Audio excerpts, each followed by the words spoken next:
Entreprise qui est spécialisée dans les batteries LiFePO 4 pour les applications de loisirs qui trouvent facilement son public dans le domaine de la van life et du camping-car. Donc même si la marque a été créée en 2015, Sanfu s'est installé en Allemagne et a créé cette marque en 2022 pour un développement en Europe. Alors moi personnellement j'apprécie pas mal de passer en direct auprès des fournisseurs sur certains achats comme les batteries, car on a plus facilement accès au service client et au service après-vente par rapport à quand on passe par un revendeur. Ça permet de poser des questions avant l'achat et d'avoir plus de réactivité dans les réponses tout en testant le sérieux quand on découvre la marque. Alors bien sûr j'ai testé cette batterie en fonctionnement, comme j'ai un deuxième convertisseur de tension. J'en ai profité pour brancher différents appareils en 230 volts comme un radiateur électrique. Bon, je sais, tout le monde fait ce genre de test, mais ça permet de tester la réponse de la batterie à de forts courants de charge.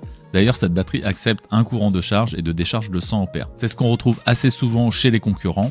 Mais pour une capacité de 100 Ah, c'est quand même pas rien de pouvoir sortir autant d'ampérage, surtout quand on a connu l'utilisation des batteries gel-plomb. Ensuite, j'ai testé son utilisation sur des courants de décharge plus faibles avec un chargeur USB raccordé aux 12 volts de la batterie directement. Et cette batterie s'est très bien comportée sur tous les tests que j'ai pu réaliser. Ça semble vraiment un excellent rapport qualité-prix. Maintenant, à quelle autonomie peut-on s'attendre pour 100 Ah de capacité avec cette batterie lithium Sanfu? Si vous alimentez une cafetière électrique dans votre van aménagé, eh bien sur une base de 200 watts de consommation, c'est plus de 6 heures de fonctionnement non-stop. Une petite bouilloire électrique est également un objet qu'on peut amener sans problème dans un van ou un camping-car.